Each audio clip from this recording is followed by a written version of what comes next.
नमस्कार। इस वक्त के बुलेटिन के साथ हाजिर हूं मैं अनुपम। निकाय चुनाव के दूसरे चरण का प्रचार थम चुका है। शहर की सत्ता के लिए सियासी शख्सियतों के पसीना बहाने का दौर भी खत्म हो चुका है और अब बारी है जनता की मोहर की। वोटिंग का वक्त करीब है, लेकिन इस बीच चुनावी प्रचार में जो तीखे वार पलटवार हुए और सियासत की शब्दावली में जो नए बयान जुड़े, आज आपको दिखाएंगे 30 दिनों का प्रचार और 30 बड़े प्रहार।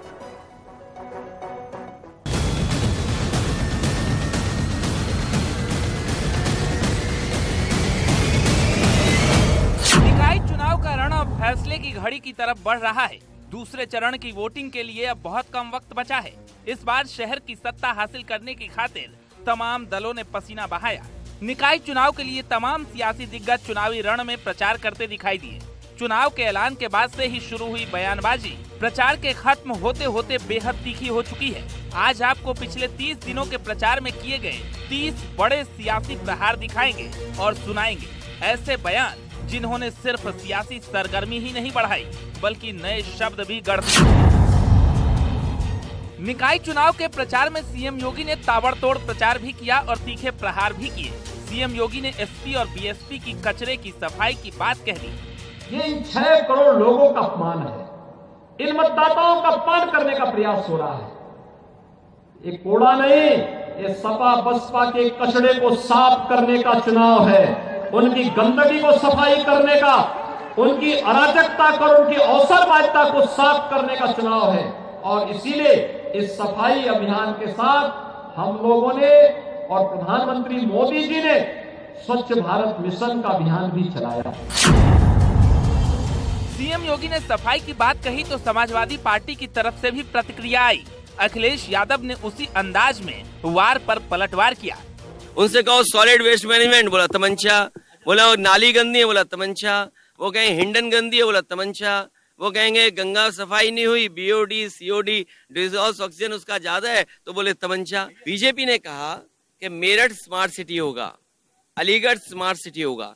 वो बताएं कि क्या स्मार्ट सिटी में उन्होंने काम किया है, क्या कूड़ा, क्या गंदगी, क्या शिक्षा, क्या स्वास्थ्य, क्या सड़कें या सुविधाएं दी कि नहीं दी।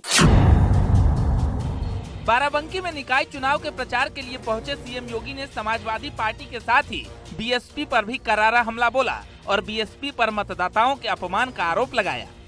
आपने 17 के पहले के अंदर उत्तर प्रदेश के अंदर सरकारों को देखा होगा, क्या करती थी। पर्व और त्योहार आते थे, भय और दहशत का माहौल बन जाता था। यहाँ पर जब भी सावन का महीना आता था, लोधेश्वर नाथ मंदिर में जब लोग दर्शन करने के लिए आते थे, व्यापक पाबंदियां लग जाती थी, कर्फ्यू जैसा दृश्य दिखाई देता था। आज कर्फ्यू नहीं लगता है। आज तो कांवड़ यात्रा को पूरी तरह सुरक्षा प्रदान की जाती है, उस पर पुष्प वर्षा होती है, उन्हें हर प्रकार का प्रोत्साहन दिया जाता है। इतना ही नहीं, सीएम योगी जब मंच पर चढ़े तो उन्होंने पिछली सरकारों में हुए दंगों और अपराधों को याद दिलाया। साथ ही साफ कर दिया कि अब यूपी में आस्था पर चोट सहन नहीं की जाती। और अयोध्या में 500 वर्षों का इंतजार समाप्त करके भगवान श्री राम के भव्य मंदिर के निर्माण का कार्य अयोध्या में भी हो रहा है। केदारनाथ धाम का निर्माण हो रहा है। महाकाल में महालोक का निर्माण हो रहा है। विंध्यवासिनी धाम का निर्माण हो रहा है। ये सभी सरकार अपने जनता के हितों को ध्यान में रख करके, उनके स्वावलंबन को ध्यान में रख करके, उनकी आस्था का सम्मान करते हुए लगातार कार्य हो रहा है। चुनावी प्रचार और प्रहार का दौर चला तो अखिलेश यादव ने सिर्फ बीजेपी पर ही नहीं बल्कि बीएसपी पर भी निशाना साधा। अखिलेश यादव ने मायावती को बीजेपी की बी टीम करार दे दिया। एक पहचान है, ताले से सुरक्षित की जाती चीजें। हमारी आपकी जिम्मेदारी है ऐसे लोगों को ताले में बंद कर दो जो बाबा साहब भीमराव अंबेडकर जी के सिद्धांत, उनका संविधान, उनका बताए हुए रास्ते को बदल रहे हैं। ऐसे लोगों पर हम कहते हैं ताला लगना चाहिए। सत्ता के सेमीफाइनल का मुकाबला प्रचार के बेहद तेज दौर का गवाह बना। सीएम योगी ने एक दिन में 3-3 रैलियां की और परिवारवाद, जातिवाद से लेकर माफिया तक के मुद्दों पर तीखी चोट की। जातिवादी सोच के परिवारवादी दलों ने अलीगढ़ के ताला उद्योग को बंद करने का कार्य किया। उसके मार्ग में एक बाधाएं खड़ी की। इन परिवारवादी जातिवादी दोनों को तालीम और तहजीब से भी कोई मतलब नहीं था। ये तो बांटो और राज करो की नीति पर चलते थे। तुष्टीकरण के आधार पर समाज को विभाजित करते थे और तुष्टीकरण के आधार पर इनके द्वारा जो समाज में खाई चौड़ी करने का प्रयास किया गया था, इसी का परिणाम था। अलीगढ़ में चुनावी प्रचार करने पहुंचे सीएम योगी ने खास अंदाज में विरोधियों पर तंज किया और कहा कि अब यूपी में दंगे नहीं होते। अलीगढ़ अब न सिर्फ स्मार्ट बल्कि सेफ सिटी बन चुका है। यहाँ दंगों पर ताला लग गया है। और भाइयों बहनों, अलीगढ़ के ताले का सही इस्तेमाल किसी ने किया है? ये डबल इंजन की सरकार ने किया है। उत्तर प्रदेश में दंगों पर ताला लग गया है। अलीगढ़ का ताला आज उत्तर प्रदेश के दंगों में लग करके उत्तर प्रदेश दंगा मुक्त हो चुका है। आज क्या नहीं है अलीगढ़ में? मैं जब भी आता था अलीगढ़ के लोग कहते थे कि अलीगढ़ के लिए एक ही बात कहते थे कि अलीगढ़ में भी अपना एक राज्य विश्वविद्यालय होना चाहिए। मुख्यमंत्री योगी ने एक तरफ विरोधियों पर अपराध और भ्रष्टाचार को लेकर निशाना साधा तो वहीं विकास के नाम पर वोट देने की अपील भी की। माफिया मुक्त प्रदेश का दावा कर विरोधियों को पस्त करने का दांव खेला। आज उत्तर प्रदेश में कहीं कर्फ्यू नहीं है। आज उत्तर प्रदेश में कहीं दंगा नहीं है। 54 लाख गरीबों को एक एक आवास उपलब्ध करवाया गया पिछले 6 वर्ष के अंदर। 2 करोड़ 61 लाख गरीबों के लिए एक शौचालय का निर्माण किया गया। 1 करोड़ 75 लाख गरीबों को उज्ज्वला योजना के फ्री के कनेक्शन दिलाए हैं। और अब तो हमने बजट में व्यवस्था कर दी है कि दीपावली और होली के अवसर पर एक फ्री में भरा हुआ सिलेंडर भी इन गरीबों के घर तक पहुंचाने का काम सरकार करेगी। जिस बुलडोजर मॉडल का असर 2022 के विधानसभा चुनाव में दिखा था, एक बार फिर वही बुलडोजर निकाय के रण में भी गरजता दिखा। सीएम योगी ने माफिया मुक्त उत्तर प्रदेश संकल्प का अपनी जनसभाओं में जिक्र किया। वही प्रदेश है जहां पहले युवाओं के हाथों में कट्टा पकड़ाया जाता था। आज स्कूल और कॉलेज नियमित सत्र चला करके उन्हें कलम पकड़ाने का काम किया जा रहा है। भाइयों बहनों, बदलती हुई उत्तर प्रदेश की तस्वीर आप सबके सामने है। उधर सीएम योगी की प्रयागराज रैली पर सबकी नजर रही, जहां सीएम ने माफिया अतीक के अंत पर जैसी करनी वैसी भरनी वाला संदेश दिया। संत तुलसीदास जी ने एक बात कही थी, कर्म प्रधान विश्व रचि राखा, जो जस करहि सो तस फल चाखा। और मुझे लगता है कि ये पंक्तियां आज भी उसी प्रकार की प्रासंगिक हैं जैसे मध्यकाल में थी। जीवन की शाश्वतता का संदेश देने वाले ये पंक्तियां हमारे कर्म प्रधान व्यवस्था को कहीं न कहीं मार्गदर्शन करती हुई दिखाई देती है। मुख्यमंत्री ने कहा, ये प्रकृति न किसी पर अत्याचार करती है और न किसी के अत्याचार को स्वीकार करती है। जहां पर अन्याय अत्याचार से पीड़ित मानवता करके न्यायालय की शरण में आकर के न्याय प्राप्त करने के विलासा से आता है, कुछ लोगों ने उस प्रयागराज की धरती को अन्याय और अत्याचार का शिकार बना दिया था, पापाचार का शिकार बना दिया था। लेकिन यह प्रकृति न किसी पर अत्याचार करती है और न किसी के अत्याचार को स्वीकार ही करती है, सबका हिसाब बराबर करके रख देती है। वहीं मऊ में जनसभा को संबोधित करने के दौरान सीएम योगी का हमला माफिया मुख्तार अंसारी की तरफ रहा। सीएम योगी ने कहा कि जो लोग पहले कानून व्यवस्था को व्हील चेयर पर पहुंचाने का प्रयास करते थे वो आज खुद व्हील चेयर पर हैं। जो लोग पर्व और त्योहारों में उपद्रव पैदा करके यहाँ की कानून व्यवस्था को व्हील चेयर में लाने का काम करते थे, आज वे स्वयं व्हील चेयर में पड़े हुए हैं और सांस लेने के लिए तरस रहे हैं। सीएम योगी ने अखिलेश यादव का बिना नाम लिए ही कहा कि आज यहाँ पूर्व में सीएम रहे नेता आए तो आजमगढ़ को पहचान नहीं पाएंगे, क्योंकि आजमगढ़ में बीजेपी इतना विकास करवा चुकी है कि आजमगढ़ की तस्वीर ही बदल गई। 5 साल पहले कोई आया होगा और 5 साल के बाद आएगा तो आजमगढ़ को पहचान भी नहीं पाएगा। और मैं तो कह सकता हूं इस बात के लिए, 5 साल पहले पूर्व सीएम आए होंगे यहां चुनाव लड़ने के लिए, अगर वो कभी बाई रोड आ जाएंगे तो आज आजमगढ़ को पहचान भी नहीं पाएंगे, पहचान भी नहीं पाएंगे।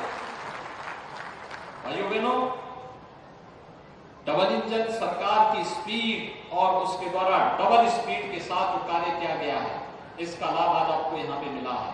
और यही कहने के लिए आए हैं कि डबल इंजन के साथ अगर तीसरा इंजन भी जुड़े तो ये विकास की गति को 3 गुना, 4 गुना, 5 गुना, कई गुना बढ़ाएगा। निकाय चुनाव में माफिया के संहार का मुद्दा काफी गर्म रहा। इस दौरान सीएम योगी ने माफिया मुक्त प्रदेश का दावा दोहराया और साफ किया कि अब यूपी में दंगा नहीं बल्कि सब चंगा है। आज प्रदेश में कर्फ्यू नहीं, दंगा नहीं, आज तो उत्तर प्रदेश में सब और चंगा ही चंगा है। और भाइयों बहनों, इसलिए है क्योंकि सरकार की कार्रवाई जीरो टॉलरेंस की है। जो लोग पहले आतंक के बल पर गरीबों की संपत्तियों पर कब्जा करते थे, व्यापारियों से रंगदारी वसूली करते थे, आज गले में तख्ती लटका करके जाने के लिए मजबूर हुए हैं। उधर सीएम योगी ने साफ किया, पहले रंगदारी और वसूली होती थी, लेकिन अब माफिया गले में तख्ती डालकर जान बचाकर घूमते दिख रहे हैं। कूड़े के ढेर माने जाते हैं, जगह जगह गंदगी के ढेर होते हैं। व्यापारियों से रंगदारी वसूली होती थी। हमारी युवा शक्ति जो भारत की सबसे बड़ी ताकत है, हमारी सबसे बड़ी ताकत है, उस युवा शक्ति को पढ़ने की बजाय पार्टी विशेष के लोग उनके हाथों में तमंचे पकड़वाते हैं। भाइयों बहनों, आज युवाओं के हाथों में तमंचा नहीं, उत्तर प्रदेश में युवा के हाथ में टैबलेट है, टैबलेट। 2 करोड़ युवाओं को हम टैबलेट दे रहे हैं। निकाय के रण में धुआंधार प्रचार के दौरान सीएम योगी ने सियासी बाण छोड़कर सियासी संग्राम छेड़ दिया। संग्राम देवता और असुर के बीच, संग्राम अपराधियों के विरुद्ध। देवासुर संग्राम में यहाँ पर महर्षि दधीची ने अपनी अस्थि दान करके इंद्र को जो वज्र प्रदान किया था, उसने देवताओं की विजय, देवीय शक्तियों की विजय प्रदान करने में महती भूमिका का निर्वहन किया था।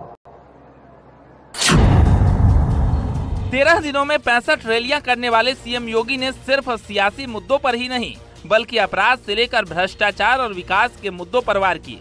साथ ही साफ किया कि ये देवासुरों के बीच का संग्राम है। ये चुनाव भी हमारे लिए किसी देवासुर संग्राम से कम नहीं है। डबल इंजन के साथ ट्रिपल इंजन भी लग जाएगा तो बुनियादी सुविधाएं आसानी से हर गांव, हर गरीब, हर किसान, हर नौजवान तक पहुंचने लग जाएगी। और जो दानों के रूप में भ्रष्टाचारी है, दुराचारी है, माफिया और आपराधिक प्रवृत्ति के तत्व हैं, इनको दरकिनार करने में और हर व्यक्ति को बिना भेदभाव के शासन की योजनाओं का लाभ पहुंचाने में मदद मिल पाएगी। पहले मथुरा, फिर आगरा और उसके बाद फिरोजाबाद की ताबड़तोड़ चुनावी रैलियों में सीएम योगी ने युवाओं के विकास की बात करते हुए कहा कि अब तमंचे नहीं, युवा टैबलेट चलाते हैं।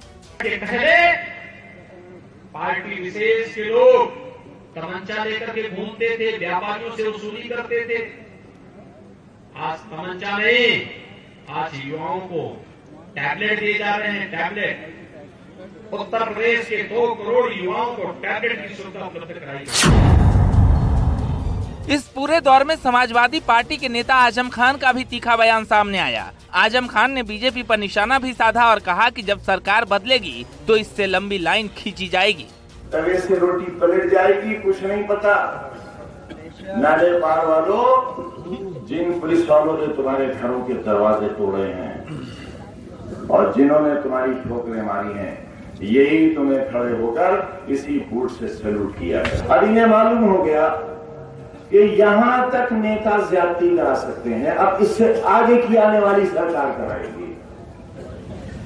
समझते हो मेरा मतलब? नहीं समझ में आया? देखो ये इतनी लाइन खींच गई। वहीं कानपुर में चुनावी रोड शो कर रहे अखिलेश यादव ने प्रचार के आखिरी घंटों में बीजेपी पर तंज कस दिया। अखिलेश यादव ने कहा कि बीजेपी के नए सेल्फी पॉइंट हमारे जन समर्थन के सामने फेल हो गए। ये रोड शो और जो जन समर्थन दिखाई दे रहा है, ये समर्थन बता रहा है कि योगी जी के 2 सेल्फी पॉइंट फेल हो गए। चुनाव प्रचार के शोर के साथ चुनावी प्रहारों का दौर भी थम गया है। अब बारी है तमाम दलों के दावों की परख की, जो जनता के वोट और नतीजों के बाद साफ हो जाएगी। Bureau report, news 18।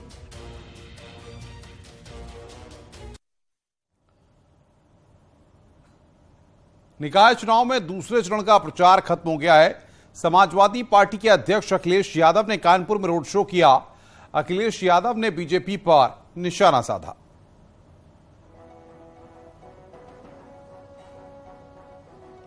तो अखिलेश यादव से कानपुर में आपको बता दें कि रोड शो किया वहां पर उन्होंने, और सेल्फी पॉइंट कानपुर में फेल हो गया, यह भी उन्होंने कहा। साथ ही साथ कानपुर में कूड़े की समस्या है, इसको लेकर के भी बीजेपी पर निशाना साधा है। देखिए, ये रोड शो और जो जन समर्थन दिखाई दे रहा है, ये समर्थन बता रहा है कि योगी जी के 2 सेल्फी पॉइंट फेल हो गए।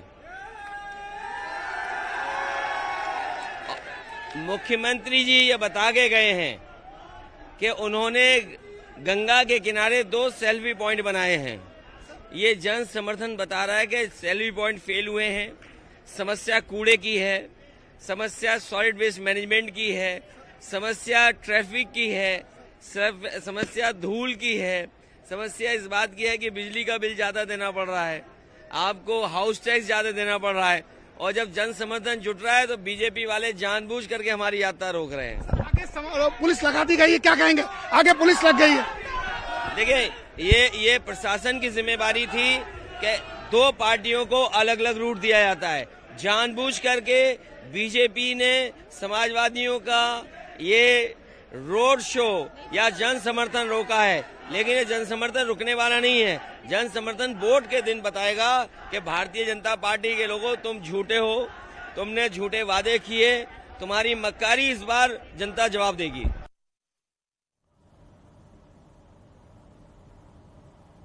रुक रहे हैं ब्रेक के लिए। खबरों का सिलसिला लगातार जारी है।